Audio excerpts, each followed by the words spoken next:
Indo British advanced pain clinic నొప్పి మాయం surgery దూరం ఫర్ అపాయింట్మెంట్స్ 9155515563.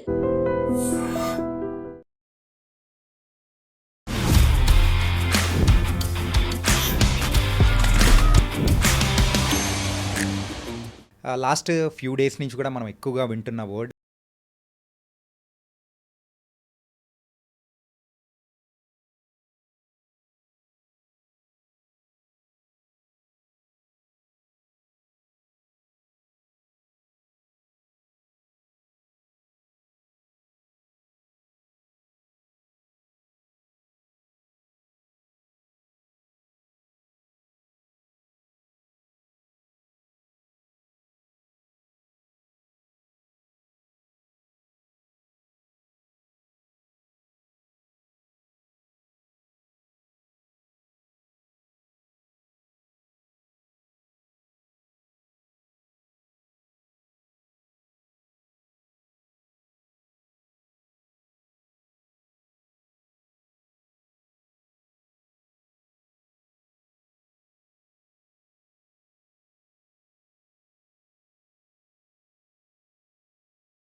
ఇది చాలా తక్కువ.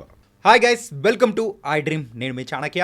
ఈరోజు మన రియల్ టాక్ విత్ చాణక్యలో అండ్ నేను తీసుకొని వచ్చిన గెస్ట్ ఎవరంటే కేవలం 300 రూపాయలతోనే కోవిడ్ని తగ్గించిన డాక్టర్ వసంత్ కుమార్ గారు. అండ్ ఇప్పుడు మరి ఇండియన్ గవర్నమెంట్ కూడా హెల్త్ ఎమర్జెన్సీ కూడా ప్రకటించింది, అది కూడా హెచ్ఎంపీవీ వైరస్కి. మరి ఈ హెచ్ఎంపీవీ వైరస్ వచ్చినప్పుడు మనం తీసుకోవాల్సిన జాగ్రత్తలు ఏంటి, అండ్ ఎవరిలో ఈ సిమ్టమ్స్ ఎలా ఉంటాయి? అండ్ మనం ఇండియాలో అయితే ఇప్పటి వరకు 3 నుంచి 4 కేసులు అయితే నమోదయ్యాయి, అది కూడా చిన్నపిల్లల్లో. అంటే చిన్నపిల్లలు ఎలాంటి జాగ్రత్తలు తీసుకోవాలి, ఇలాంటి హెచ్ఎంపీవీ వైరస్కి సంబంధించిన విషయాలు అనేది కూడా డాక్టర్ వసంత్ కుమార్ గారితో మాట్లాడదాం. మరి తెలియటెందుకు, సార్తో మాట్లాడేసి మనకు కావాల్సిన ఇన్ఫర్మేషన్ అనేది కూడా తీసుకుందాం. వసంత్ కుమార్ గారు, thank you for coming here. And present last few days నుంచి కూడా మనం ఎక్కువగా వింటున్న వర్డ్ హెచ్ఎంపీవీ. సరే, అసలు ఈ హెచ్ఎంపీవీ అంటే ఏంటి? అది కూడా చైనా వైరసేనా, ఇంకో చైనా వైరసేనా? హెచ్ఎంపీవీ అంటే హ్యూమన్ మెటా న్యూమో వైరస్. ఇది దీనితో పాటు సిన్సిషియల్ వైరస్ అని ఉంటుంది. రెండు కూడా ఒకటే ఫ్యామిలీకి చెందినవి. ఆల్మోస్ట్ సేమ్ ఫీచర్స్ ఉంటాయి రెండిట్లో కూడా. ఈ వైరస్ అనేది చైనాలో పుట్టిందా అనేది చెప్పేసి అందరూ అడుగుతున్నారు. బట్ ఈ వైరస్ చాలా రోజుల నుంచి ఎగ్జిస్టింగ్ చాలా కంట్రీస్లో. ముఖ్యంగా కొంతమంది సైంటిస్టులు, మన భారతదేశంలో మన సైంటిస్టులు ఇవన్నీ ఏం పట్టించుకోరు. సైన్స్ అనేది చాలా తక్కువ, మనం ఇంపోర్ట్. బట్ వేరే కంట్రీస్లో 2001లో ఫస్ట్ డిటెక్ట్ చేసి దీన్ని నెదర్లాండ్స్ వాళ్ళు సో అండ్ సో వైరస్ ఉంది, మెటా వైరస్, ఇది కూడా కొంచెం ప్రాబ్లం క్రియేట్ చేస్తుందని చెప్పారు. ఆ తర్వాత వైరస్ లేదా 24 సంవత్సరాల నుంచి లేదా అంటే ఇప్పుడు 25లో ఉన్నాం. 2001 అంటే 25 అంటే 24 ఇయర్స్ నుంచి వైరస్ లేదా అంటే అది తప్పు. వైరస్ ఉంది, అన్ని చోట్ల ఉంది. బట్ మనం వైరస్ని టెస్ట్ చేయలేదు. ముఖ్యంగా ఏంటంటే 2002లో వన్ ఆఫ్ ద స్టడీ, 2004లో ఒక స్టడీ చేశారు, 2006లో ఫస్ట్ టైం ఆర్టీపీసీఆర్ అంటే ఆర్టీపీసీఆర్ తోటి చెక్ చేస్తే ఈ వైరస్ అనేది కనిపించింది. థాయిలాండ్ కూడా, అంటే థాయిలాండ్లో 2006లో చేశారు. అంటే ప్రతి 1 year 2 yearsకి ఒక్కొక్క జనరల్స్ అనేది, ఇంటర్నేషనల్ జనరల్స్ ఇప్పుడు కూడా మీరు గూగుల్ సెర్చ్ చేస్తూ ఉంటుంది. ఓకే, ఈ స్టడీస్లో చాలామంది ఇప్పుడు ఏంటంటే, నేను ఇక్కడ మోస్ట్ ఇంపార్టెంట్ స్టడీ ఒకటి ఉంది, అది నార్వియన్ స్టడీ. నార్వియన్ స్టడీలో అవుట్ ఆఫ్ 41 పీపుల్, చిల్డ్రన్స్ అంటే 236 చిల్డ్రన్స్ని టెస్ట్ చేసినప్పుడు రెస్పిరేటరీ ఇన్ఫెక్షన్స్తో వచ్చిన వాళ్ళకు, దాంట్లో 41 children are infected with HMPV. Okay, HMPV దాంతోపాటు ఆ 41లో 34 చిల్డ్రన్స్ అడ్మిటెడ్ టు హాస్పిటల్. అంటే దాంట్లో చెప్పవచ్చు దగ్గు ఎక్కువ ఉంది, లేకుంటే హై గ్రేడ్ ఫీవర్ ఉండొచ్చు, లేకుంటే బ్రాంకోనిమానియా, ఆయాసంతో, డిస్నియాతోటి అడ్మిట్ అయిన పేషెంట్స్ వాళ్ళు. సో అడ్మిషన్ అంటేనే we take it as a criteria. ఒక పీడియాట్రిషియన్గా will take it the best of that criteria. So దాంట్లో 50% అంటే 34 చిల్డ్రన్లో 17 people okay are admitted in the ICU with bronchopneumonia. అంటే half of the percentage. Yes, అందులో bronchopneumonia అంటే lung అనేది effect అయింది అన్నట్టు. బ్రాంక్యోలైటిస్, బ్రాంకోనిమోనియా. దీంట్లో కూడా ఏంటంటే ఈ 34లో they had taken that comorbidities. అంటే ఇప్పుడు పిల్లలు ఉన్నారు, చాలా ఇమ్యూనిటీ చాలా తక్కువ ఉంది, అదొకటి ఫస్ట్ థింగ్. సెకండ్, వాళ్ళకి ఇంతకుముందు ట్యూబర్క్లోసిస్ కానీ మిగతా ఏమన్నా లంగ్ ఇన్ఫెక్షన్ ఏదన్నా అలాంటి ప్రాబ్లమ్స్ ఉన్నప్పుడు అలాంటి వాళ్ళు. థర్డ్, లివర్ ప్రాబ్లమ్స్ ఉన్నా, హార్ట్ ప్రాబ్లమ్స్ ఉన్నా, ముఖ్యంగా హార్ట్ ప్రాబ్లమ్స్ ఉన్నా, లేకుంటే కిడ్నీ జబ్బులు ఏమైనా ఉన్నా, ఈ దీర్ఘకాలిక వ్యాధులలో 50% అంటే సగం మంది. బట్ ఓవరాల్గా నేను ఏదైతే 17 people admitted in to the hospital ICU some other type of oxygen తీసుకుంటున్న వాళ్ళలో 3 మాత్రం వెంటిలేటర్, ఒకరేమో సిప్యాప్ అంటాం, హై ప్రెషర్ ఆక్సిజన్ ఇస్తాం. Second, two people are on ventilator. Okay, 41లో almost we can say 3 people are went to the ventilator. Okay, అంటే 41 people అంటే చాలా అప్రాక్సిమేట్లీ ఒక 7 to 8%. ఎస్, అదే అంటే 80 వేస్తే మనకు 6 అవుతారు, ప్లస్ ఆర్ మైనస్ 1 + 2 ఆర్. ఓవరాల్గా 7 to 8 people has the tendency to reach to the what you call saturation, పడిపోయే ఛాన్స్ ఉన్నప్పుడు వెంటిలేటర్ పెడతాం. ఐదర్ సిప్యాప్ మీద వెళ్ళచ్చు, లేకుంటే వెంటిలేటర్. బట్ ఇక్కడ ఈ దీంట్లో 41 దాంట్లో ఎక్కడ కూడా వాళ్ళు డెత్స్ అనేది మెన్షన్ చేయాలి. ఓకే, ఆ స్టడీలో. అండ్ ఈ హెచ్ఎంపీవీ అనేది కూడా ఫస్ట్ వెలుగు చూసింది కూడా ఇప్పుడు ప్రజెంట్ ఉన్న సిచ్యువేషన్లో చైనా నుంచే స్టార్ట్ అయింది. ఆ కోవిడ్ అనేది కూడా సేమ్ అక్కడి నుంచే స్టార్ట్ అయింది. అందరూ అనుకోవడం ఏంటంటే సో ఇది కూడా మరొక చైనా వైరస్, సో అందుకోసమే అక్కడి నుంచే మొదలైంది అని అనుకుంటూ ఉన్నారు. కానీ ఇది కోవిడ్ లాగా ఎలాంటి లక్షణాలు ఉండే అవకాశం ఉంటుంది ఈ హెచ్ఎంపీవీ? సో ఇప్పుడు వరకు నేను చెప్పిన దాంట్లో 7 to 8 పీపుల్ అనేది వచ్చింది కదా, లిమిటెడ్, చాలా తక్కువ దాంట్లో. బట్ ఇఫ్ యూ కెన్ తగ్గించిన 5% అని చెప్పొచ్చు.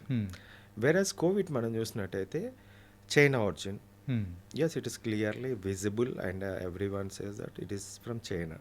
అది పక్క. ఐదర్ ఇట్ ఈస్ మ్యాన్ మేడా, లేకుంటే మ్యాన్ మేడ్ అనే చెప్పాలి అది. And whereas this virus already existing.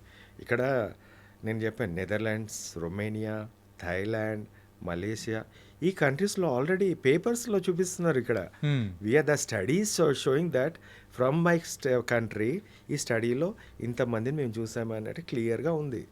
అంటే అక్కడ వైరస్ ఉన్నట్టు కదా. మిగతా కంట్రీస్లో ఎక్కడ కూడా టెస్ట్ చేయలేదు, దాన్ని చూడలేదు. ఓకే, ఇప్పుడు కోవిడ్ ఉందండి. కోవిడ్ మనము చైనాలో విజృంభిస్తుంది, చచ్చిపోతున్నారు అంటే వరల్డ్ అంతా చూసింది. బట్ తర్వాత సినిమా అంతా అక్కడ బంద్ చేశారు, మొత్తం ఎవ్రీ వన్ లాక్డౌన్ చేశారు. చైనాలో 0 కోవిడ్, కానీ ప్రపంచంలో మాత్రం Covid. Except China, all countries అయితే కోవిడ్ ఎఫెక్టెడ్, చనిపోయారు చాలామంది, ఫాస్ట్గా చనిపోయారు. 3 to 4 days, 5 daysలోనే. Because the pneumonia, viral pneumonia ఎందుకు డేంజరస్ ఉంటుందంటే వెరీ ఫాస్ట్గా ఉంటుంది. ఓకే, ద లంగ్స్కి ఫాస్ట్గా వెళ్ళిపోతుంది, like a rocket, lower down lung ఫెయిల్యూర్కి దారితీసే విధంగా. వేరస్ బ్యాక్టీరియల్ అలా ఉండదు, స్లోగా ఉంటుంది. సార్, ఈ హెచ్ఎంపీవీ అనేది అసలు ట్రాన్స్మిషన్ అట్లుంటుందా, లేకపోతే అది ఎవరికైనా వచ్చే అవకాశం ఉంటుందా? ఎందుకంటే మన ఇండియాలో ఆల్రెడీ ఇప్పుడు చూసుకుంటే 3 కేసెస్ అనేది కూడా బయటకు వచ్చాయి. వాళ్ళ ట్రావెల్ హిస్టరీ అనేది కూడా చూసుకున్నా, ట్రావెల్ హిస్టరీ అనేది కూడా ఎక్కడ ఎవరికి కనిపించలేదు. ఇట్లా ట్రావెల్ హిస్టరీ లేకుండా కూడా వాళ్ళు హెచ్ఎంపీవీ బారిన పడుతున్నారంటే ఏంటిది అసలు ఎవరికి అర్థం కావట్లేదు. ఇప్పుడు వచ్చిన కూడా 3 పిల్లలే. నేను ఇందాక మా స్టడీస్లో అని చెప్పింది పిల్లలే. ఇక్కడ కూడా పిల్లలు అనేది 8 months old, 3 months old. అంటే ఈ చిల్డ్రన్ ఎక్కడైతే ఉన్నారో వీళ్ళు బయట తిరిగే వాళ్ళు కాదు. ఎవరు ఇవ్వాలి? పేరెంట్స్ ఇవ్వాలి. లేకుంటే వాళ్ళ తాతను, నాన్నమ్మను, అమ్మను, వాళ్ళు పెద్దవాళ్ళు బయట తిరిగి వచ్చిన వాళ్ళే ఇవ్వాలి. Are the children, school going children, అంతే కదా. ఇది డైరెక్ట్ ఒక మనిషి చైనా నుంచి వచ్చింది కాదు. But the surveillance has to be done, testing has to be done. అది లేదు మన దగ్గర. ఆ వ్యవస్థ అనేది ఏదో రోగం వచ్చింది, 10 మంది 100 మంది ఇన్ఫెక్ట్ అయ్యారు, చనిపోయారు అంటే అప్పుడు అయ్యో దేవుడు ఏదో చేద్దాంలే అన్నట్టు చేస్తున్నారు తప్ప ఇంటర్నల్గా సర్విలెన్స్ లేదు. Actually they has to do the research, biggest research మీద పెట్టాలి. దాని మీద చేస్తే చాలా అద్భుతంగా మనం ఎర్లీగా మనం డిటెక్ట్ చేసే అవసరం ఉంది. ఓకే. అండ్ ఈ హెచ్ఎంపివి యొక్క సిమ్టమ్స్ అనేది ఎలా ఉంటాయి? ఇప్పటి వరకు అయితే జలుబు వస్తుంది, జ్వరం వస్తుంది, సో వీటి వరకే అని అంటున్నారు. సో ఏంటి అసలు మెయిన్ సిమ్టమ్స్ అంటే ఏంటి? ముఖ్యంగా మనం బాడీలోకి ఇప్పుడు 3 to 6 days ఇంక్యుబేషన్ పీరియడ్. పోయేటప్పుడు మన గాలి ద్వారా కానీ లేకుంటే టచ్, మనం ఎక్కడైనా ముట్టినా, మన నోట్లో పెట్టినా, పిల్లలు పెట్టినా it will reach. So mostly గాలి ద్వారా, బికాస్ ఈ వింటర్ సీజన్లో హ్యూమిడిటీ ఎక్కువ ఉంటుంది. సో మనం తుమ్మిన తుమ్ము గాల్లో ఇలానే ఉంటుంది సమ్ అవర్స్ వరకు. Okay, if we reach out, పిల్లలు కానీ ఎవరు కానీ reach they will catch this one. So ఇది గాలి ద్వారా రావచ్చు. ఫస్ట్ థింగ్ ఏంటంటే కోల్డ్ అనేది కామన్గా వస్తుంది, జలుబు. నెక్స్ట్ కొద్దిగా లోపలికి వెళ్ళిపోతుంది వైరస్, ఫారింగ్స్ అంటాం, ఫెరెంజైటిస్ గరగర రావడం, లారింజైటిస్ గరగర అంటే వాయిస్, లారింగ్స్ స్వరపేటిక అంటాం, ఆ వాయిస్ అనేది చేంజ్ అవుతుంది. So upper part of the thing ఏదవుతుందో 1-2 daysలో ఉంటుంది. సో ఫీవర్ అనేది ఎప్పుడైతే రెప్లికేషన్ ఆఫ్ వైరస్ ఉంటుందో ఫాస్ట్గా, ఇప్పుడు 100 వైరస్ పోయేసరికి లక్షల్లో అయింది, ఫీవర్ కోట్లలో అయ్యేసరికి ఫీవర్ స్టార్ట్ అవుతుంది. Okay, that is called cytokine storm. So ఇవన్నీ మొత్తం మెకానిజం కూడా లివర్లోకి వెళ్ళేసి సిఆర్పి ప్రోటీన్ పెరగడం ఇవన్నీ వస్తుంది. అంటే 1 to 3 days లోపల ఫస్ట్ కోల్డ్ కాఫ్ వచ్చిందంటే you can suspect that it is looking like something infection ఉంది పిల్లల్లో. బట్ వాట్ వీ డూ, చిన్న చిన్న హాస్పిటల్కి వెళ్ళో లేకుంటే ఆర్ఎంపీఓ పిఎంపీ దగ్గరికి వెళ్ళో ఏదో మెడికల్ షాప్లోకి వెళ్ళో దగ్గుమంది అని చెప్పేసి పోషిస్తారు. అక్కడే తప్పు. నెక్స్ట్ స్టేజ్ ఏదైతే ఉందో ఇక్కడ నుంచి మరి లారింగ్స్ నుంచి బ్రాంకస్ అనేది లంగ్స్కి రైట్ అండ్ లెఫ్ట్ ఉంటుంది, ప్లస్ ఆ తర్వాత బ్రాంక్యూల్స్ వస్తుంది. ఈ బ్రాంక్యూల్స్ పైన ఉన్నంత వరకు పర్లేదు, సమ్ సార్ట్ ఆఫ్ ఈ కెన్ హ్యావ్, మంచిగానే ఉంటాడు, ప్రాబ్లం ఏముండదు, శ్వాస అంతా బాగానే ఉంటుంది, కాఫ్ అనేది ఉంటుంది. ఆ కాఫ్ తెమ్మడ వస్తే బ్రాంకస్ నుంచి తెమ్మడ వచ్చేది వైట్ కలర్లో ఉంటుంది, it's not green are yellow colour ఉంటే బ్యాక్టీరియల్ ఇన్ఫెక్షన్ సస్పెక్ట్ చేయొచ్చు. వైట్ కలర్ ఉంది, కాఫ్ ఉంది, ఇక్కడ వరకు we can manage as early as possible ఫస్ట్గా. సెకండ్, ఎప్పుడైతే ఈ స్టేజెస్, లాస్ట్ స్టేజెస్ అనేది బ్రాంకోలైటిస్ అంటాం, అల్వియోలై అనేది ఒక ఆక్సిజన్ ఎక్స్చేంజ్ పార్ట్, దానిపైన ఉండేది బ్రాంక్యూల్స్ పైన బ్రాంకస్ అంటే బ్రాంచ్ లాగా.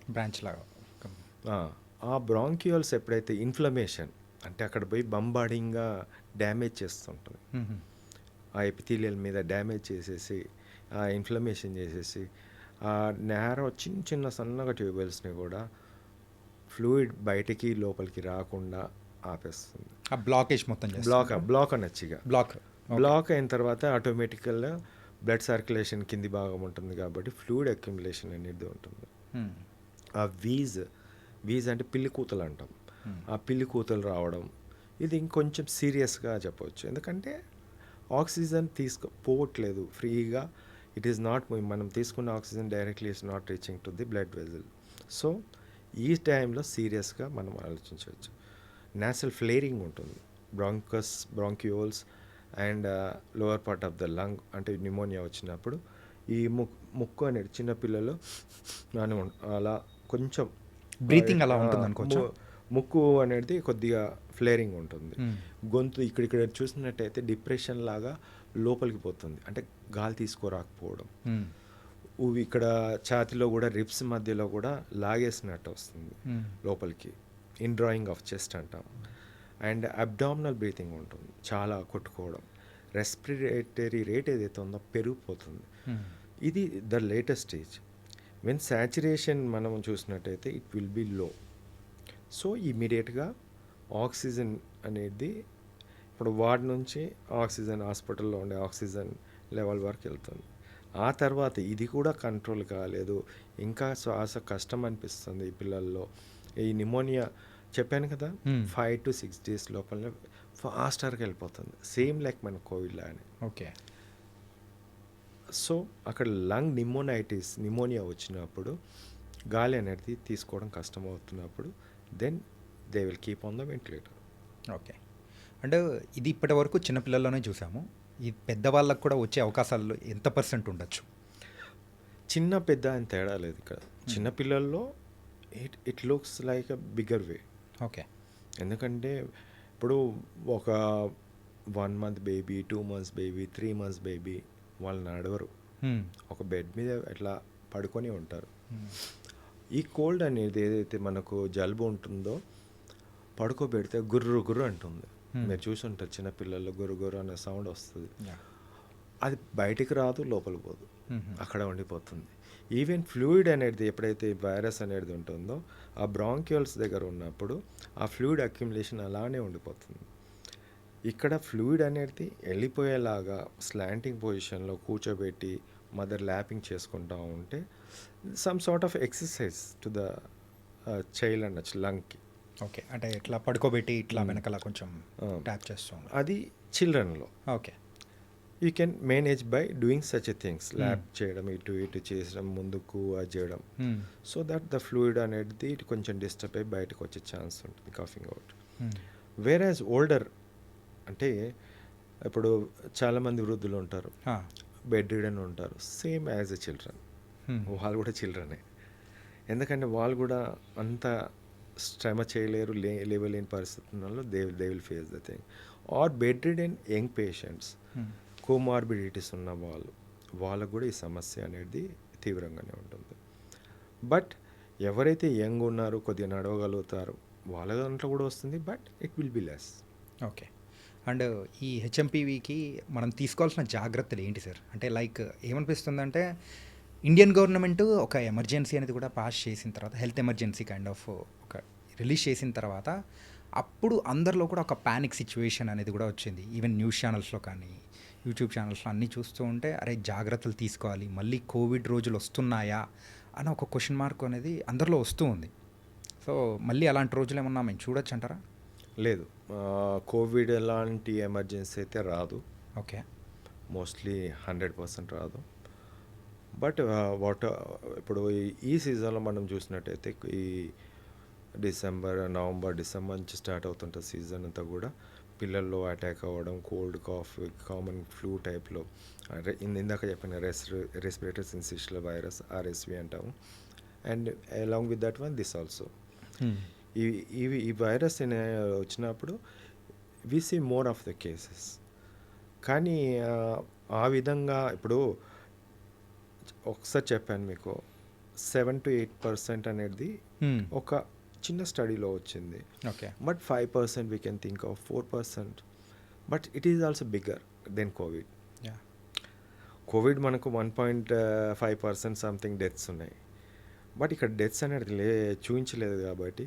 బట్ ఈ కోమార్బిడిటీస్ ప్లస్ అన్నీ కూడా చూసినట్టయితే 1.5 సేమ్ యాజ్ ఆఫ్ అలా చూడొచ్చు.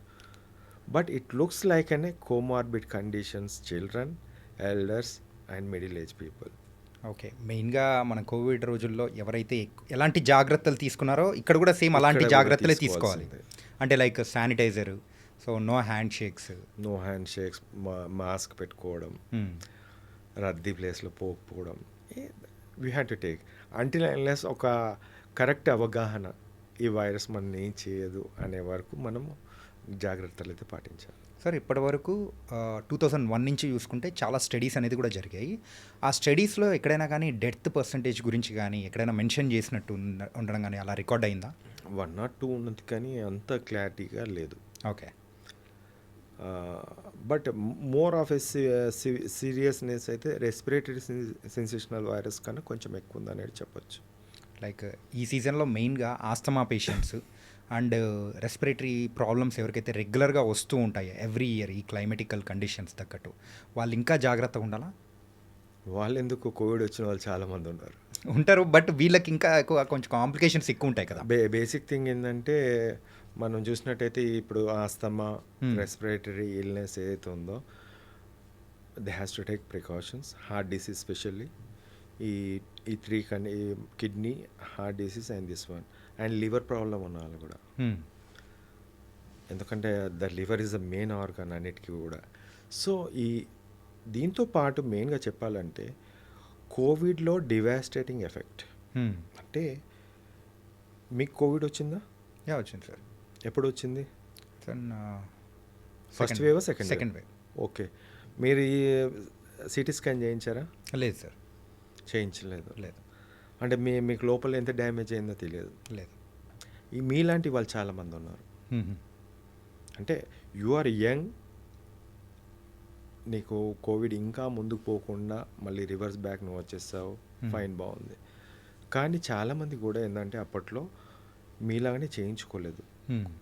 మిగతా వాళ్ళు చేయించుకున్న వాళ్ళు 30% లంగ్ డ్యామేజ్, 40% లంగ్ డ్యామేజ్, 60, 70, 80 వాళ్ళు కూడా ఉన్నారు. సర్వైవ్ అయిన వాళ్ళు ఉన్నారు.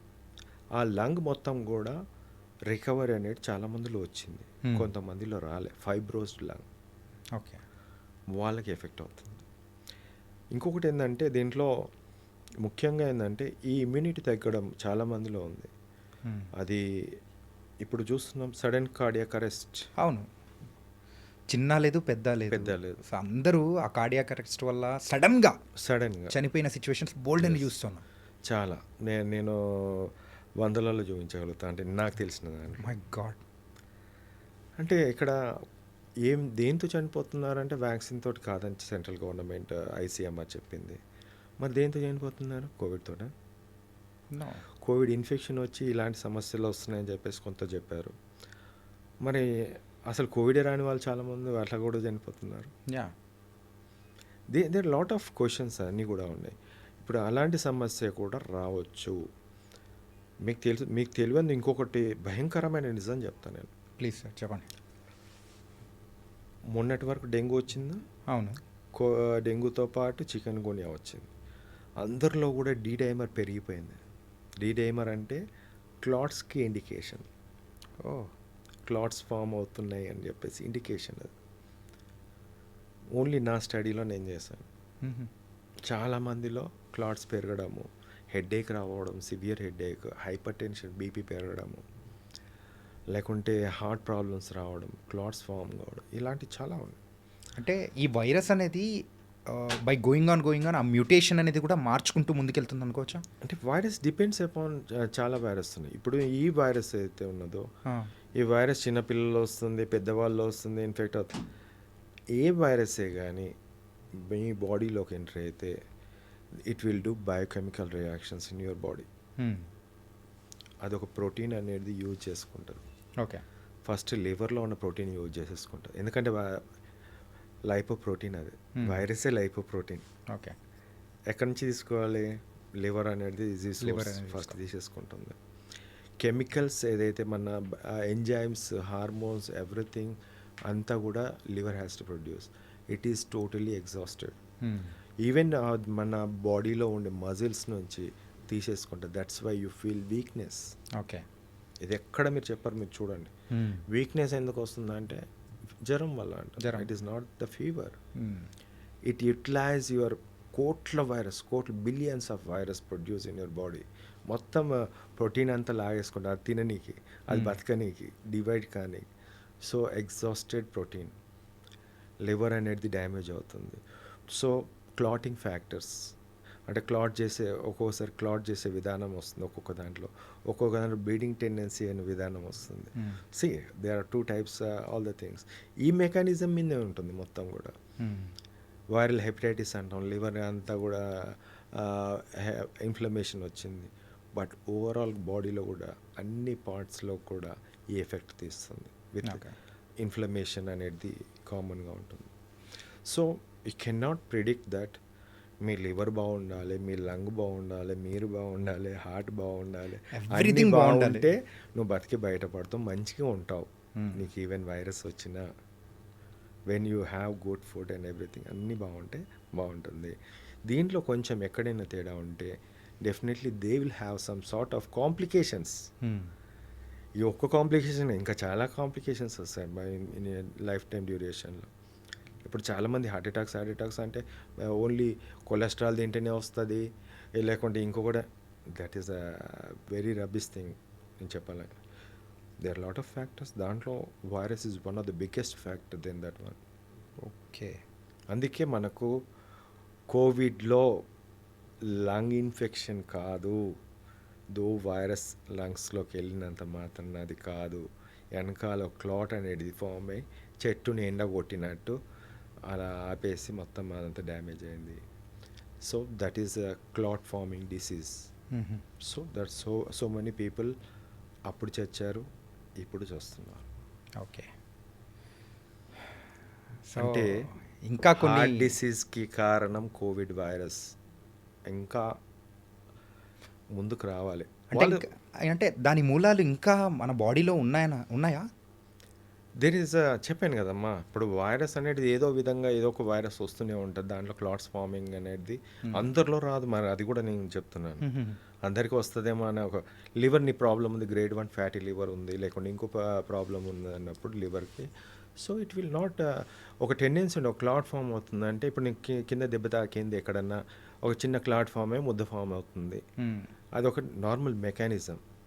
ఓకే, దాన్ని క్లాట్ అదే బాడీలో మీకు పైన కనిపిస్తుంటే క్లాట్ తర్వాత క్లాట్ ఫామ్ అయిన తర్వాత వెళ్ళిపోతుంది. బట్ లోపల ఎక్కడైనా ఫామ్ అయితే ఒక బ్లడ్ వెజల్ డ్యామేజ్ అయింది, దాన్ని ఒక క్లాట్ ఫామ్ అవుతుంది. ఆ క్లాట్ని తీసే విధానం లివరే చేస్తుంది. ఓకే. లివర్ చేస్తుంది, తనంత పని చేస్తుంది. బట్ లివర్ డ్యామేజ్ అయినప్పుడు నువ్వేం చేయలేవు. Okay. And doctor Vasanth Kumar గారు, మీ గురించి అయితే మేము చాలా విన్నాము. ఏంటంటే ఒక 300 రూపీస్తోనే ఆ కోవిడ్ అనేది కూడా తగ్గించారు. సో ఇది how is it possible sir? ఎలా చేశారు, ఏంటి? మెడిసిన్ అవైలబుల్ ఎంత కాస్ట్ ఉందో అంత చెప్పాను, అది నిజాయితీగా. ఓకే. అసలు కోవిడ్కి నేను 45 రూపీసే చెప్పాను. 45 రూపీస్? Yes, sir. ఒమైక్రాన్లో. ఓకే. వెరాజ్ ఆల్ఫా డెల్టాలో ఇట్ టేక్స్ 14 to 15 days కాబట్టి నేను 300, 450 ఆ రేంజ్లో ఉంది అంతే. ఏం చేశారు సార్? ఆ ప్రాసెస్ ఏంటో ఒకసారి చెప్పారంటే, ఇప్పుడు ఒకవేళ నెక్స్ట్ ఏదన్నా ఇట్లాంటి సిచ్యువేషన్స్ వచ్చాయంటే వీ కెన్. మెడిసిన్స్ అండి, ద అవైలబుల్ మెడిసిన్స్. నాకు ఆ టైంలో 2 మెడిసిన్స్ కోసం అంటే టూ టైప్స్ ఆఫ్ మెడిసిన్, రెండిట్లో ఏదో ఒకటి పెట్టవచ్చు, ఆన్సర్ వస్తుంది. ఓకే.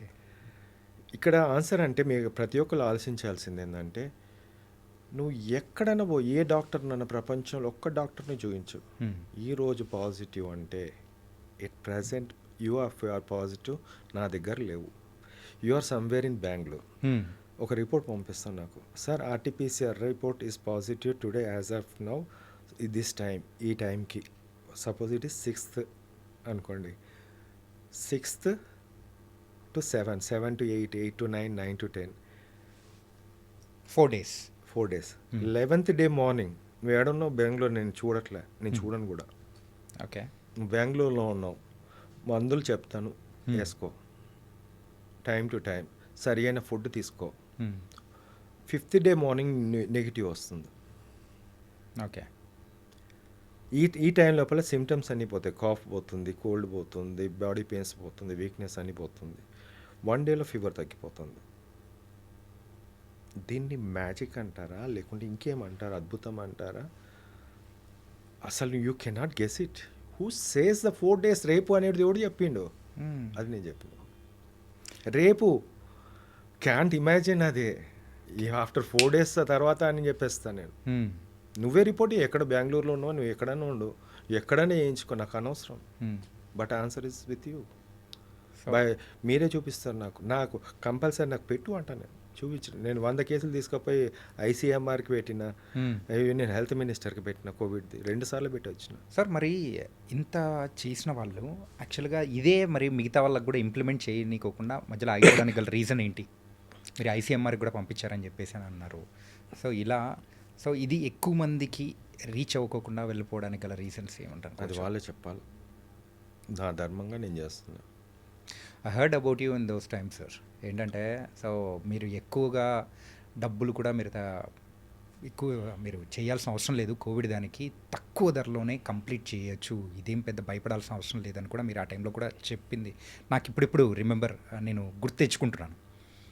సో కానీ అది ఫాలో అవ్వలేదు. చాలామంది కూడా డబ్బులు కొన్ని లక్షలు హాస్పిటల్స్లో ఇచ్చి ప్రాణాలు కూడా ఇచ్చేశారు. నేను ఇప్పుడు చెప్తున్నా ఈ సందర్భంలో, మీరందరూ డబ్బులు హాస్పిటల్లో ఖర్చు పెట్టారు అని చెప్పేసి అంటున్నారు.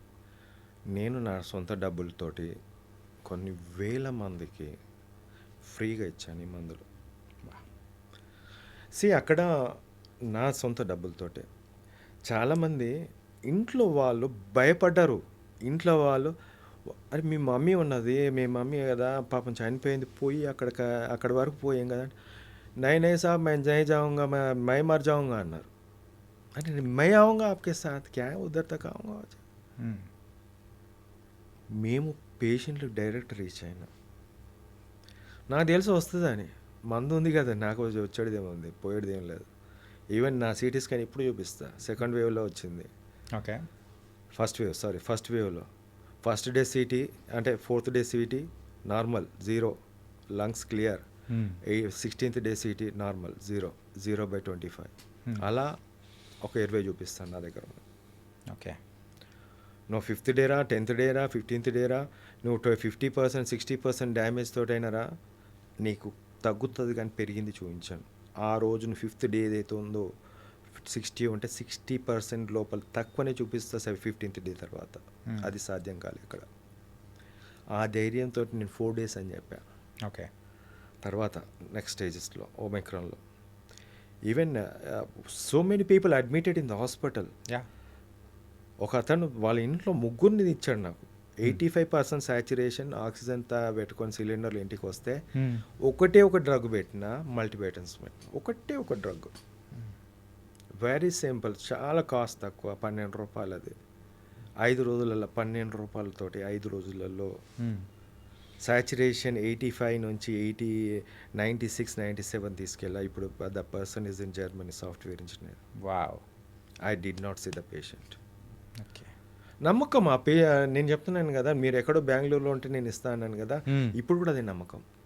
I did not do the things, the medicine will do. అంటే ఇప్పుడు హెచ్ఎంపీవీకి కూడా మీ దగ్గర నుంచి మేము ఏమైనా ఎక్స్పెక్ట్ చేయొచ్చు అంటారా? నేను డెంగ్యూ కూడా చెప్పిన, నెక్స్ట్ డే ప్లేట్లెట్స్ పెరుగుతాయని చెప్పిన. చికెన్ గునియాలో పెద్ద పెద్ద స్టార్స్, ఇప్పుడు చిరంజీవి గారు ఉన్నారు, ఒక 1 రోజుల తర్వాత కూడా పాపం నడవలేని పరిస్థితి. కానీ నా పేషెంట్ 7 daysలో నడుస్తారు. 7 days రన్నింగ్ చేస్తారు, నడుచుడు కాదు. ఇప్పటికీ చాలామంది కూడా చికెన్ గునియాతో బాధపడుతున్న వాళ్ళు చాలామంది బాడీ పెయిన్స్, వీక్నెస్, జాయింట్ పెయిన్స్తో ఉన్నారు. Still they come to me, sir తగ్గింది, ఇప్పుడు కూడా పెట్టినా తగ్గుతుంది. ఇప్పుడు అంటున్నారు హెచ్ఎంపీవీకి ఉందా? ఉంది. There are 6 drugs to kill the virus. Really? 6 drugs. వేరే ఒకటే దాంట్లో 6లో ఒకటే పెడతా నేను, 6 పెట్టాను ఒకదానికి. ఓకే, ఒక్క డ్రగ్ పెడతాను. బట్ అదర్ డ్రగ్స్ సప్లిమెంటేషన్గా మిగతా సపోర్టివ్ డ్రగ్స్ ఉంటాయి. అండ్ దేర్ ఆర్ ఈ డ్రగ్స్ నేను పేరు చెప్పడం భావ్యం కాదు, ఎందుకంటే బయట చెప్పాను అనుకోండి, ఆర్ఎంపీలో లేకుంటే అన్పడగాలు వాడు వీడు అన్ని పెట్టుకొని వాడేసి కాంప్లికేషన్స్ వచ్చి దారి తీస్తుంది. వాడు ఇష్టం వచ్చినట్టు యూజ్ చేస్తారు. అది ఎంత మోతాదులో వాడాలి, ఎలా వాడాలి. ఇఫ్ సంథింగ్, సార్ నాకు ఈ ప్రాబ్లం ఇట్లా ఫేస్ అవుతుంది అంటే, దెన్ ఇప్పుడు నా దగ్గర సబ్జెక్ట్ ఉంది కాబట్టి నేను చెప్పగలుగుతాను. But not all the people cannot say. నేను అందుకోసం గవర్నమెంట్ నేను అదే పడతాను, రిక్వెస్ట్ చేస్తున్నాను. ఎందుకంటే ఒక ప్రోటోకాల్ లెక్క రావాలి. ఇది ఒకటి మెడిసిన్స్ తోటి అని కాదు, మెడిసిన్తో పాటు డైట్ కూడా ఇంపార్టెంట్. ఓకే, మీరు అందరు ఏం చేస్తారు, జ్వరం వచ్చినప్పుడు మటన్ తినద్దు, చికెన్ తినద్దు, ఫిష్ తినద్దు, గుడ్డు తినద్దు, అసలు ఏం తినద్దు, కారం నీళ్ళు పోసుకొని తాగంటారు. అవునా? నేను అలా కాదు, నేను ఓన్లీ నాన్ వెజ్ తినమంట. బికాజ్ ప్రోటీన్ పోతుంది కదా, ఎవడిస్తాడు ఆ ప్రోటీన్ని? నీ బాడీలో ఉన్న 1 kg ప్రోటీన్ పోయిందనుకో, మనకు ఆ బాడీకి 1 kg రావాలంటే 4-5 రోజులు మంచిగా తినాలి. ఎవడిస్తాడు అది? నువ్వు వెజ్ ప్రోటీన్ తింటావు, యానిమల్ ప్రోటీన్ తింటావు, నీ ఇష్టం. సార్ అందరు డాక్టర్స్ చెప్పేదానికి యాజ్ ఎ డాక్టర్గా మీరు చెప్తున్న దానికి డిఫరెన్స్ అనేది ఉంది సార్. విరుద్ధం కాదు, ఇది సైన్స్. ఇది సైన్స్తో మాట్లాడుతున్నా. ఓకే, నేను వాళ్ళు ఎలా మాట్లాడుతున్నా నాకు సంబంధం లేదు. సైన్స్ అనేది ముఖ్యం నాకు. నేను చెప్తున్నది కరెక్టా కాదా నువ్వు నిర్ధారించు. You come to the debate, నేను వద్దంటున్నా. Any one can come to the debate. నేను 100 మంది సైంటిస్టులను పెట్టు నా ముందు నేను సమాధానం ఇవ్వడానికి నేను రెడీ ఉన్నా. ఎవరే కానీ నేను సైన్స్ తోటే మాట్లాడా. ఓకే. ఓన్లీ సైన్సే నాకు ముఖ్యం. సైన్స్ తోటే మాట్లాడతా. పర్సనల్గా నాకు అవసరం లేదు. Who ever maybe. దీంట్లో సైన్స్ ఉంది కాబట్టి నేను ఐ ఫాలో దిస్ వన్. ఇప్పుడు చిన్న పిల్లోడికి ఇప్పుడు వైరల్ ఇన్ఫెక్షన్ వచ్చింది, హై గ్రేడ్ ఫీవర్ వచ్చింది. He loses that what you call the protein. Who has to give that one? పాలు తాగుతున్నాడు అంటే మదర్ ఇస్తుంది. That is good. మాస్క్ పెట్టుకొని ఇవ్వాల్సిన బాధ్యత తల్లికి ఉంటుంది. కొంచెం స్లో ఫీడ్, చిన్న feeds for 5 to 6 or 7 feeds ఇవ్వండి. కొంచెం అంటాను, ఎందుకంటే ఆయాసం ఉంటుంది కాబట్టి. మెడిసిన్స్ ఉన్నాయి, సరైన మోతాదులో వాళ్ళకి కావాల్సినంత మెడిసిన్ ఇచ్చేస్తే సరిపోతుంది. నువ్వు ఒక్కసారి నువ్వు ఇమాజిన్ చేయలేవు. నేను ఒకటి చెప్తాను నీకు. ఒక 5 years బేబీ డెంగ్యూతో నా దగ్గరకు వస్తే జస్ట్ 6 రూపాయల గోళీతోటి 6 రూపాయల గోళీతోటి దాంట్లో 1/3 1/4 వేసి ప్లేట్లెట్స్ 1 lakh ఉంటే 3.5 lakhs తీసుకుపోయిన 5 daysలో. 6 రూపాయల గోళీ, 6 rupees. వాళ్ళకి కావాల్సిందే చిన్న సగంలో సగం, ఒక్కోసారి 1/5 అంట నేను. Okay. there is a lot of medicine that giving the good results. నేను అంటున్నాను 6 medicines are there. You can use whatever the best form, best way, according to the patient, according to their complication and all the things. The beauty of the thing, medicines is there. అసలు ఇప్పుడు కూడా ఎప్పుడన్నా నాకు viral infection కనిపించింది ఏదైనా అంటే ఇది వేసుకోపో అంటాను సింపుల్గా. అండ్ ఆ టైంలో ఇంజెక్షన్స్ కానీ ఏం అవసరం లేదా? ఏం అవసరం లేదు. మల్టీవైటమిన్ ఇంజెక్షన్స్ ఇప్పిస్తాను. That's common with all the people. But there are lot of specifications. నా దాంట్లో ఇది తినొద్దు అది తినదు అని కొన్ని పదార్థాలు ఉన్నాయి, కొన్ని ఉన్నాయి. I will avoid all the things and I'll be saying first. నేను ఒక 15-20 నిమిషాలు మినిమం తీసుకుంటాను ఒక కేసుకి. Okay. If you had doubts I had to clear that also. అసలు రేపు ప్లేట్లెట్స్ కొంచెం తక్కువ పెరిగినాయంటే నేను ఫీల్ అవుతాను. ఏం తిన్నావమ్మా అని అడుగుతా. సార్ నేను పప్పు తిన్నాను. పప్పు తినడు, 4 గుడ్లు తినంట, హై ప్రోటీన్ ఉంటుంది. లేకుంటే ఫిష్ తిను, హై ప్రోటీన్, అసలు జీర్ణం ఈజీగా అయిపోతుంది. That's fine with all the people. అలా తింటే అసలు ఈ మెడిసిన్స్ కూడా అవసరం ఉండదంట. అంటే మీరు చెప్పేదాన్ని తగ్గట్టు మెడిసిన్సే అవసరం లేకోకుండా త్రూ ఫుడ్డే మనం ఇంకా క్యూర్ చేయొచ్చు ఈజీగా అని కూడా చెప్తున్నారు మీరు. ఇప్పుడు ప్రోటీన్ లాస్ ఉంది, ప్రోటీన్ ఇస్తున్నాం, వైరస్ దాని అంతా పని చేసుకొని పోతుంది 5 రోజులు. ఇట్ విల్ గో, అది చచ్చిపోతుంది అంతే. ఓకే. నువ్వు 5 రోజుల వరకు నువ్వు సరైన ఫుడ్ ఇవ్వాలి. ఇప్పుడు మీరు కార్పొరేట్ హాస్పిటల్ పోతే ఏమి ఇస్తారు తెలుసా? ఒక చిన్న దాంట్లో ఇంత రైస్ పెడతాడు, ఇంత పెరుగన్నం పెడతాడు, పెరుగు పెడతాడు, ఇంత లైట్ పప్పు పెడతాడు. అబ్బా నువ్వు తింటే తిను, లేకుంటే లేదంటారు. లేకుంటే ఐసీయూలో పోతే అది కూడా ఉండదు. Ivy fluid, ivy glucose. నీకు ఏడిస్తున్న ప్రోటీనా? నేను అప్పుడప్పుడు కొన్ని చూస్తుంటాను, కొన్ని కార్పొరేట్ హాస్పిటల్లో హై ప్రోటీన్ రిచ్ డైట్ అంటారు. తర్వాత దానికి ఒక సపరేట్ రేట్ అనేది కూడా ఉంటుంది. సో ఈ whatever the rates they want to fix, I don't mind. But ఆ తర్వాత ఒక పదం అయితే కనిపించింది, yes something is there, I fell that happy. Simple. నేను కోవిడ్లో కూడా చాలామంది ఏదైతే హై ప్రోటీన్ తీసుకున్నారో వాళ్ళకి ఏం కాదు. ఎవరైతే హాస్పిటల్కి వెళ్ళి స్టీరాయిడ్స్, రెమ్డెసివిర్ లేకుంటే ఇంకో కొన్ని డ్రగ్స్ మీద యూజ్ చేసిన వాళ్ళు చచ్చారు. హాస్పిటల్కి వెళ్ళి మంచి భోజనం చేసుకుంటూ మంచిగా ఉన్న వాళ్ళు రిటర్న్ మంచిగా వచ్చారు. లేదు, ఇంట్లో ఉన్న వాళ్ళు బ్రహ్మాండంగా ఉన్నారు. బట్ వాళ్ళ మీద ఈ స్టీరాయిడ్ అనే విష ప్రయోగం జరిగినప్పుడే ఈ సమస్యలు. ఇప్పటికీ నాకు గుర్తుకుంది, నేను నీలోఫర్లో పీజీ చేసేటప్పుడు మా సార్ ఒకటే చెప్పారు, Suresh Kumar sir, steroids use చేయొద్దు దీంట్లో వైరస్ ఇన్ఫెక్షన్లో. అసలు యూజ్ చేయకూడదు. నో, అసలు జీరో అండి, లేదు. Okay. It is fixed to me. Yes what ఇప్పుడు తర్వాత నేను ఆలోచించాను, ఎందుకు మా సార్ ఇలా అని చెప్పేసి చాలాసార్లు ఆలోచిస్తుంటాను. That has answer. Glucose level పెరిగిపోతుంది, అదర్ ఆపర్చునిటీ ఇన్ఫెక్షన్స్ అన్ని రావడం జరుగుతుంది. అందుకే మీకు స్టెరాయిడ్ ఇవ్వడం వల్ల మ్యూకర్మైకోసిస్ అవన్నీ వచ్చాయి. ఓకే. అంటే సార్ ఇప్పుడు ఈ హెచ్ఎంపీవి గురించి మనం వరి అవుతున్నాం మెయిన్గా. కోవిడ్ లానే అవుతుందేమో అలా ఇలా అని చెప్పేసి అని అంటూ ఉన్నారు. ఫర్ ఎగ్జాంపుల్, సో కోవిడ్ లాగానే అదంతా స్ప్రెడ్ అయిపోయింది అనుకోండి హెచ్ఎంపీవి. ఆ టైంలో కూడా సో మరి ఇంజెక్షన్స్ కానీ ఇన్ఫ్యాక్ట్ చెప్పాలంటే సో వ్యాక్సినేషన్స్ అలాంటివి వచ్చాయంటే సో అప్పుడు మనం తీసుకోవచ్చు అంటారా, లేకపోతే వద్దంటారా, లేకపోతే ఏంటి ఆ టైంలో అట్లాంటి సిచ్యువేషన్ వచ్చిందంటే what you say? Let them give 100%. నీకు మెడిసిన్ ఉండగా అవన్నీ ఏం అవసరం? తీసుకురమ్మంటున్నా. ఎవరు తీసుకురావాలి? ఎవరి బాధ్యత ఇది? గవర్నమెంట్. మీ బాధ్యత కాదా? అంటే ఒక సామాన్య పౌరునిగా that is the role of you people. వాళ్ళు తీసుకురాకపోతే మీరు తీసుకురావాల్సింది. It is the responsibility of every person in this world. నేను 840 crore పాపులేషన్కి నేను సమాధానం చెప్తున్నా.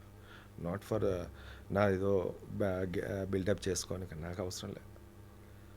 I give an answer. నేను ఇది ఆన్సర్ ఇస్తున్నాను, మీరు తీసుకోండి అంటున్నాను. తీసుకొని మీకేం బాధ? When it is an answer to the people. మందు లేదు అన్నదానికి మందు ఉన్నది అన్నదానికి తేడా ఉందా లేదా? చిన్నపిల్లలు అడిగినా చెప్తారు సమాధానం. ఇప్పుడు మందు ఉన్నది అన్నదానికి వ్యాక్సిన్ అవసరమా? అవసరం లేదు. మరి ఇంకేం మళ్ళీ? వ్యాక్సిన్ ఎప్పుడో అవసరము, మందు లేనప్పుడు వ్యాక్సిన్ అవసరము. రానియకుండా అరే ఎక్కడ చచ్చిపోతారనే భయంతో కావాలి. వ్యాక్సిన్ అవసరం ఉండదు when there is a medicine. ఇది కాదని చాలా ఉన్నాయి దాంట్లో. That should not be. I don't feel that ఇప్పుడు తీసుకొచ్చి ఇప్పుడు 100 million వాయిస్ బయో అని ఒక కంపెనీకి $100 million ఈరోజు అంటే సెప్టెంబర్లో లాస్ట్ 24 September 2024లో ఒక కంపెనీకి ఇచ్చారు వ్యాక్సిన్ కోసం. వాళ్ళు వ్యాక్సిన్ ట్రయల్ స్టార్ట్ చేశారు ఫస్ట్ ఫేజ్. ఇది హెచ్ఎంపీవి లాస్ట్ ఇయర్, ఈ ఇయర్ కాదు. ఇప్పుడు హెచ్ఎంపీవి వచ్చింది. లాస్ట్ ఇయర్ హెచ్ఎంపీవి మీద ట్రయల్స్ జరుగుతున్నాయి. నాకు ఇది అర్థం కావట్లేదు సార్. ఏం సార్ అది మనకు అంటే దాని గురించి వింటూ ఉన్నది కూడా ఇప్పుడు మొన్నే కదా. సో ఒక 10 days అనుకుందాం మ్యాక్స్. అంటే ఈ 10 days నుంచి వింటున్న టైంలో ఆ సెప్టెంబర్లో వాళ్ళు అప్రూవల్ ఇవ్వడం ఏంటి? ఇప్పుడు ఇదేంటి? సెప్టెంబర్లో US FDA has given approval for voice bio కంపెనీకి ఈ బైవాలెంట్ వ్యాక్సిన్, ఒకటి రెస్పిరేటరీ సిన్సేషనల్ వైరస్కి ప్లస్ ఈ హెచ్ఎంపీవి ఏదైతే వైరస్ ఉందో రెండిటికి కలిపి ఒక వ్యాక్సిన్ తయారు చేయమని ఆ కంపెనీతో ఒప్పందమైంది. సార్ ముందే జ్యోతిష్యం ఏమన్నా చూపించుకుంటున్నారా, లేకపోతే ఏంటి సార్ ఇది స్ప్రెడ్ అవుతుందని అనుకొని సో స్ప్రెడ్ చేస్తున్నారా? ఇప్పుడు బిజినెస్ చేసేవాడిని అడగాలి, నన్ను ఎందుకు అడుగుతారేమో. Okay, it is a business లేకుంటే I don't understand why they do.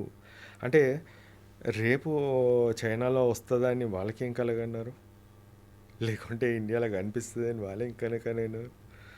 24 సంవత్సరాల కిందట జరిగింది వచ్చింది ఇప్పుడే వస్తుందని చెప్పేసి మీడియాలలో మనం వార్తలు చూస్తున్నాము. చైనా కంకణం కట్టుకొని మనం కక్షతో మన మీద అటాక్ చేస్తుంది హ్యూమన్ మీద. బట్ ఈ వ్యాక్సిన్ చేసే వాళ్ళకి ఎక్కడి నుంచి వచ్చింది, ఏ స్ట్రెయిన్ మీద చేస్తున్నారు? ఇప్పుడు ఒక స్ట్రెయిన్ నడుస్తుంది, అది ఏం స్ట్రెయినో తెలియదు, కానీ అంతకన్నా ముందు స్ట్రెయిన్ తోటి నువ్వు వ్యాక్సిన్ తయారు చేస్తుంది, దీని మీద పని చేస్తుందా? There lot of questions. ముందే ఎందుకు తయారు చేయాల్సి వస్తుంది? అసలు రేపు వస్తుందని వాళ్ళకి తెలుసా? అదే డౌట్. మీకు కూడా డౌట్, నాకు కూడా డౌట్. ఇలా బోలెడని డౌట్స్ ఉన్నాయి సార్. ఇప్పుడు మీరు అనుకుంటున్నారు కదా ఇది ఒకటే అని. కోవిడ్కి వ్యాక్సిన్ ముందు already something has gone, trials కూడా జరిగాయి. ఇది కోవిడ్ రాకముందే. కోవిడ్ రాకముందు బిల్ గేట్స్ చెప్పాడు పాండమిక్ వస్తుంది నెక్స్ట్ అని. ఆయనకి ఎక్కడి నుంచి కలగన్నాడు? ఎప్పుడు ఈ దరిదాపు మన చాలా రోజుల కిందటి నుంచి మనం ఎప్పుడు పాండమిక్ చూడలేదు. మీ ఏజ్ ప్రకారం నేను 40 సంవత్సరాలు చూస్తున్నాను కదా, ఎప్పుడో చిన్నప్పుడు వచ్చిందని చెప్పేసారు, ఆ తర్వాత ఎప్పుడు రాలేదు. But he said that it is going to come. ఇప్పుడు బిల్ గేట్స్ వస్తాడు, హెచ్పివి వ్యాక్సిన్ అనేది, హ్యూమన్ ప్యాపిలోమా వైరస్ వ్యాక్సిన్ అనేది మీరు ఇంప్లిమెంట్ చేయండి అని చెప్పేసి మోడీ గారిని కలిస్తారు. What is the special interest of Bill Gates in the పాండమిక్లో కానీ, లేకుంటే ఈ HPV human papilloma virus vaccine ఏదైతుందో దాని మీద కానీ లేకుంటే రేపు మళ్ళీ కనిపించవచ్చు దీని మీద కూడా, హెచ్ఎంపీవి మీద. But they has to answer the things. ఎక్కడ ఇప్పుడు నేను ఉన్నది చెప్తున్నాను, యా అది వాట్ ఈస్ దేర్. మీకు కావాలంటే నేను జర్నల్ ఇస్తాను. Yeah. వాయిస్ బయో అనేది ఒక కంపెనీ, ఇంగ్లాండ్ బేస్డ్ కంపెనీ, వాళ్ళకి ఇచ్చారు. That is the fact. That is నేను రాయలేగా, వాళ్ళు రాసింది నేను చదివిన, నేను చెప్తున్నా ఇప్పుడు. సో ఇలా మాట్లాడుకుంటూ వెళ్తే సో ఈ పాండమిక్స్ గురించి, ఈ వైరస్ల గురించి జవాబు లేని ప్రశ్నలు మన మైండ్లలో బోల్డెన్ వస్తాయేమో. నేను లాస్ట్కి ఒకటే చెప్తున్నా, జవాబు కాదు, వైరస్కి మందు ఉంది అంతే. ఓకే 840 కోట్ల -1 నన్ను తీసేసాయి. ఉంది అని చెప్పిన నేను ఒక్కనే ఉండొచ్చు, చాలామంది ఉండొచ్చు నాలా ధైర్యంగా చేయకుండా, ధైర్యం చాలా వాళ్ళు కూడా అయిపోయి ఉంటారు. బట్ ఉంది. Okay so nice sir. And మీరు చెప్పిన కొన్ని మైండ్ బ్లోయింగ్ సో కొన్ని ఫ్యాక్ట్స్ కానీ, అండ్ ఈ హెచ్ఎంపీవి వైరస్ ఎలా ఉంటుంది, ఇది ఎక్కడి నుంచి స్టార్ట్ అయింది, దాని హిస్టరీ ఏంటి, అండ్ దానికి తీసుకోవాల్సిన జాగ్రత్తలు ఏంటి అనేది కూడా చెప్పారు. సో ద ఫైనల్ క్లోజింగ్కి ముందు ఒక్కసారి మనం తీసుకోవాల్సిన జాగ్రత్తలు ఏంటో ప్రజలకు ఒకసారి మీరు చెప్పారంటే ఇట్స్ వెల్ క్లోజెస్. సింపుల్గా చెప్తాను, కోల్డ్, కాఫ్, ఫీవర్ ఈ రెండు ఫస్ట్ 3 డేస్లో వస్తుంది. దానికన్నా ముందు చైల్డ్ అనేది కొంచెం వీక్గా ఉంటారు. అక్కడి నుంచి గమనిస్తే ఫస్ట్ 2 డేస్ లోపలనే బ్రాంకో డైలేటర్స్ చాలా మటుకు ఉంటుంది. అందులో ఆంబ్రాక్సిల్ అనే సిరప్ ఒకటి ఉంది. ఆంబ్రాక్సిల్ అనే సిరప్ డాక్టర్ని కన్సల్ట్ చేసి ఎంత డోస్ వేయాలో ఫస్ట్ వేసేయండి. అల్వియోలస్ అనేది లోపల ఉన్నది డ్రై అప్ అయిపోతుంది. సో డిస్కంఫర్ట్ అనేది ఫీల్ కాకుండా ఉంటుంది. దెన్ కమ్స్ ఎప్పుడైతే కోల్డ్ ఉన్నదో పిల్లల్లో ఇలా వెలకలు ఇలా పడుకోబెడతారు. పాపం వాళ్ళు మూవ్ కావాలి, రిటర్న్ మూవ్, జస్ట్ స్లాంటింగ్ పొజిషన్లో ఒక 40-45 డిగ్రీస్ కొంచెం పెట్టేసి తల వైపు కదలకుండా స్ట్రైట్గా అలా పెడితే ఎనీ ఫ్లూయిడ్ ఏదున్నా మింగేస్తారు. గొంతులోకి వచ్చింది, ముక్కుల నుంచి వచ్చినా మింగేస్తారు, కొంచెం కాఫ్ వచ్చేసినా మింగేస్తారు. So they won't be any, వాళ్ళకు ఎటువంటి డిస్కంఫర్ట్ ఉండదు. అదేవిధంగా థర్డ్ ఏమంటే, సపోజ్ కోల్డ్ వచ్చింది, కాఫ్ వచ్చింది, పైన పడుకోబెట్టుకొని ల్యాప్ చేయండి. ఓకే ముందు మళ్ళీ వెలికెళ్ళేసి ముందు ల్యాప్ చేయండి. ఎనీ ఫ్లూయిడ్ ఏమైనా అక్యుములేట్ అయినా it will come out. Third, ఏదైతే ఇప్పుడు అంతా చల్లగా ఉంది వాతావరణం, సో వార్మర్ లాంటిది పెట్టి, ఇప్పుడు చిన్నపిల్లలు వాళ్ళకి చలి అనేది వాళ్ళు చెప్పలేరు అనే ఉంటుంది. మనం ఒక్కోసారి మేము దుప్పటి కూడా మనం తీసేస్తుంటాం. బట్ వార్మర్ లాంటివి పెడితే అంటే వామ్ ఎయిర్ అనేది పోయినప్పుడు ఎయిర్వే ప్యాసేజ్ అనేది కొద్దిగా ఉంటుంది, మంచిగా వస్తుంది. ఇది ఫస్ట్ స్టేజ్ ఆఫ్ థింగ్స్లో మనం చేయొచ్చు. దాంతోపాటు పారాసిటమాల్ సిరప్ వాళ్ళ ఏజ్ వాళ్ళ వెయిట్కి తగ్గట్టు మనం ఇచ్చుకోవచ్చు. ఓకే ఆ తర్వాత నియర్ బై డాక్టర్ని కన్సల్ట్ చేస్తే డెఫినెట్లీ వాళ్ళు ఈ యాంటీబయాటిక్స్ లేకుండా, స్టీరాయిడ్స్ లేకుండా ఎవరైనా ఇస్తే సంతోషం. ఓకే స్టీరాయిడ్స్ ఇచ్చారంటే ఒక విషయం ఇచ్చినట్టు అని చెప్తాను, డైరెక్ట్గా చెప్తున్నాను కానీ నాకు నా వల్ల కావట్లేదు, ఎందుకంటే నేను చూస్తున్నాను. ఒక విషయమే స్టీరాయిడ్స్, ఇట్ విల్ ఇంకా ఇంక్రీజ్ చేస్తుంది. ద నెక్స్ట్ స్టేజ్లో డెఫినెట్లీ బాబు ఏదైతే ఫీవర్ తగ్గగానే ఆడుకుంటారు, బట్ అక్కడ కూడా కోల్డ్ దాంట్లో బయట తిరగకుండా మీరు ఆపచ్చు. స్కూల్ గోయింగ్ చిల్డ్రన్ ఉంటే స్టాప్ దెమ్, కోల్డ్, జలుబు, దగ్గు, జ్వరం వస్తే ఆపేయండి, మిగతా పిల్లలకు రాకుండా ఉంటుంది. So we can save other people also, right. First ఇవన్నీ చేస్తే చాలా బాగుంటుంది. దాంతోపాటు high protein diet, in case వచ్చినా సరే, చిన్న పాప పాలు తాగుతున్నారు, ఫైన్, మదర్ మంచిగా తింటే పిల్లలకు వస్తాయంట. So mother has to eat more, milk is the proteinious thing. So nothing is going to feeds ఇచ్చేది చిన్న మా పాప తాగుతుంది కదా అని అలానే తాగిపించుకుంటూ పోతే వాళ్ళు తాగుతూనే ఉంటారు. స్టమక్ బెల్లీ ఫుల్ అయ్యేంతవరకు తాగుతారు. ఆ వామిటింగ్ చేసినప్పుడు లంగ్స్లో పోయే ఛాన్స్ ఉంటుంది. సో స్మాల్ ఫీడ్ తీసేసేయండి, లాగేసి కొంచెం తాగిపించాలి, మళ్ళీ లాగేసేయండి, మళ్ళీ కొద్దిగా అయిన తర్వాత మళ్ళీ ఆపేసి మళ్ళీ తాగిపించాలి. సో దట్ ఒక 7 to 8 ఫీడ్స్ చిన్నగా 7 to 8 ఫీడ్స్ ఇస్తే బాగుంటుంది. ఒకేసారి ఇప్పుడు తినేవాళ్ళు ఉంటారు, పెద్ద పిల్లలు ఒకేసారి అన్నం పెట్టేస్తే వాళ్ళు దగ్గుతో పాటు వామిటింగ్ చేస్తారు. యా. సో అలాంటిది జరగకుండా చిన్న చిన్న feeds, high proteinious and good diet పెడితే సరిపోతుంది. ఓకే. So diet with fever management చేసినప్పుడు 95% అనేది సో మొత్తం ఈ హెచ్ఎంపీవి కూడా మనం భయపడాల్సిన అవసరం లేదు. అవసరం లేదు. So we can cure that. 5% అనేది నెగ్లిజెన్స్ వల్ల పొరపాటున if it goes down to the lungs, so immediately consult to the doctor whether they need the oxygen supplementation, మిగతా ఏం కావాలన్నా క్వాలిఫైడ్ డాక్టర్ దగ్గరికి వెళ్ళి చూపించుకుంటే better. Okay. So thank you Vasanth Kumar గారు. సో హెచ్ఎంపీవి గురించి సో ఇప్పటివరకు అవగాహన లేదు చాలామందికి కూడా. సో మీరు చెప్పిన దాని ద్వారా కూడా చాలామందికి కూడా మంచి అవగాహన అనేది కూడా వస్తుంది. ఇది చాలామందికి కూడా స్ప్రెడ్ చేస్తారని కూడా మనస్ఫూర్తిగా అనుకుంటున్నాం. So thank you so much. Thank you.